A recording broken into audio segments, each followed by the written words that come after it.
Hello, ngai thatu le clear tu te in zava in chi bai vek ule voin hi October ni ani sang ni le som ni pathum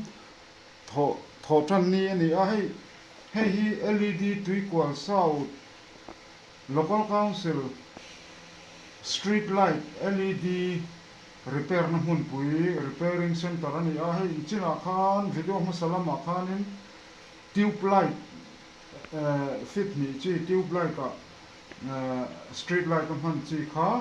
kan tilang to tu na mi chu LED ni ve thung ta heng ho hi eng hi a eng thakop na eng pon na a ma se tlo vok lo he chok te hi hei a chok han ti le ma LED driver ti a lam tur ani hi a chi sang sang hei a in len hei ni tiang hi kang du em mai ni hi le LED a hi a driver a hi a model po 24 watt te lo ni to a he la ni te chu ti khan 30 watt te lo ni a in ang lo nu ai ni he lian do hi chu 30 watt hi te do hi 24 watt ten khan hem ho hi he te po hi kan mo ti hian a tha kha zon ko la nga ya ti khan he LED chu heng hi LED chu ni light emitting diode chu ni he driver chu ni a driver a po hian hei chi sang sang a tama hei hetiang ai awat in ain len hlei hi awat kha a model watt kha 24 ni line hei alien jok chu 30 watt alo ni a tiang chuan hei henga po a driver hi chi sang sang kha omle ni ti hian hei chi sang sang hin vo company khat po kha a chi sang sang hin vo ni ti hian hei hi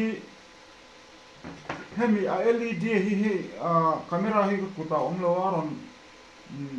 zoom na chang po hello mai thea ka hello a kan tlang walin hei camera lo vona chuan hei khu zuk en khon LED khu lo kam to kha chu dum thlia ta ni hei ho hi dum thlia hemi a driver hi la thasi hian a LED hi lo kam ve the ma se tlang puya chuan a driver hi kam du dei zo a LED a hian a driver hi a kang du zok LED driver hi hei ta te hen kan zuk hu phak ngam o khu a in zeka ti khan awat za te ti khan a zuk a in zek vek ani chuan hei a dum vek to ani hei hi hetami hi a driver hi kang ve thung ani hei ala dum lo khu vara chuan hei hi tiam la thon si lo hian hetami hi kan pe thei don ani chuan kan thak vek dona a tha vir va kan vo khom zel mai don ti na ni a hei kan thona nga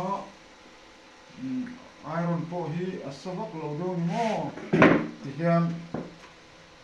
man ho lu tuk thei po ni lo ti hian kan thon po tang hian kan thon ta ola ti khan a video record a tlem problem an om do ma se a in azom thei ka video toy te po a khan thana mi zom khom teu thei ni chuan hei hi ti hian hei hi kan thana nga ti khan hei hi a LED a kang to ko dum tle to a driver hi a la thasi a hei hi a LED a la tha driver a thasi a chuan china kan sei kha hei a dum hi minus chu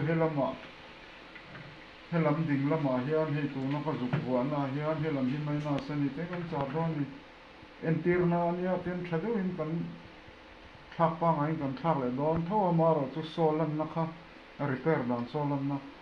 ti hian helam hi plus na bel na lam pa sen helam hi assign hi in zero fe ko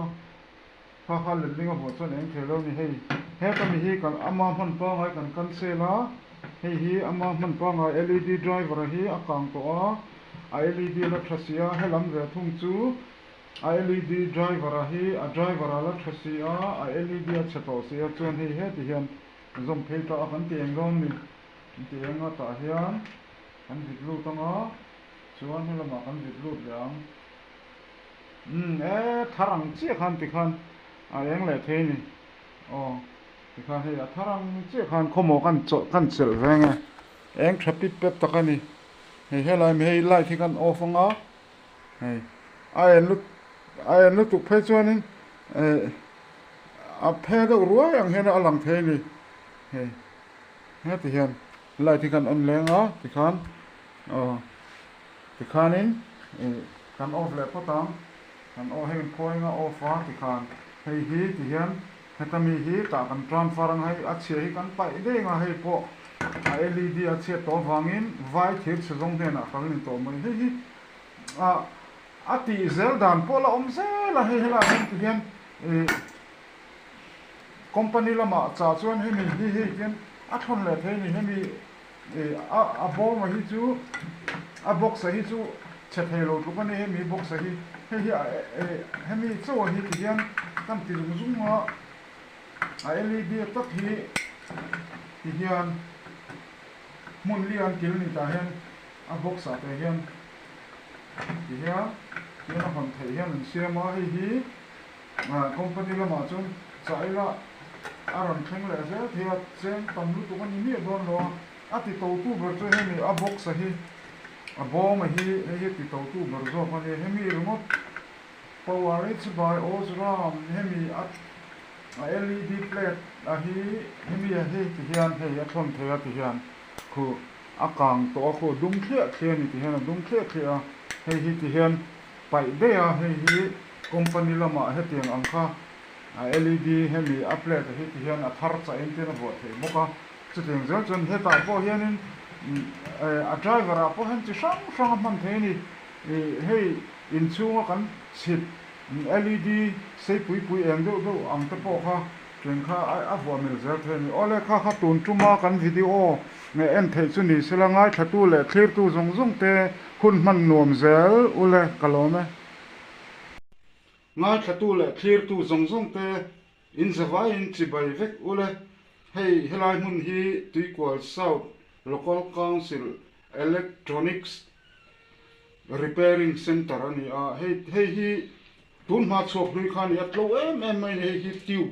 tube light ang chi khani a hei pahni hi repair tra ni a pahni hi ka repair tra to kan ti en khotang a han po repair tur tam tak lo mani a engo no camera pon a mu tha thei lo me thini hei hi a uam deu ni hei hi rong hi a tube pa hi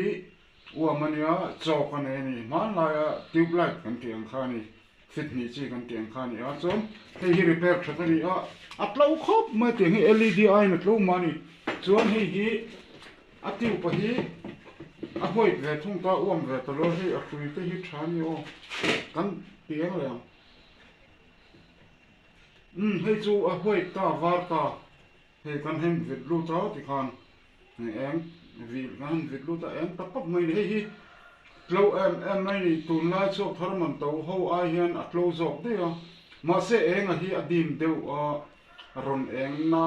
enge ron eng var phor ang khani lo do tiu mang chok electric chok mang khani ni fit ni chi ni a chuan hang ho hi tun lai a kan than la em mai LED khani LED ho hi a tlo lo rin ai tlo lo to te lu nem sang MRP a phei chuan sang ni zanga in che phei ni hang ho hi kan han repair le do na hei pon at po so na oma o kan camera hi kan ken chok anga pon lam kan en lokong lokana chuan heta pon a hen hei ka da kho ma hela hi Tuikwal South street light repairing tour hei theng a hen hei ti hen ka da to mai ni hang ho hitin repair that le zel thei ni a uluk ta ka repair chon atlo lo na om chong lo a LED kha a che har zo kha a chok te kha khami kha hang ho hi a flui to kheta biak in Tuikwal Presbyterian biak in na an man hluen pai kha kala thala tangin heng a hen la thave tak kha heng te hi hian kan mang boka chuan video hi kan post hri phatanga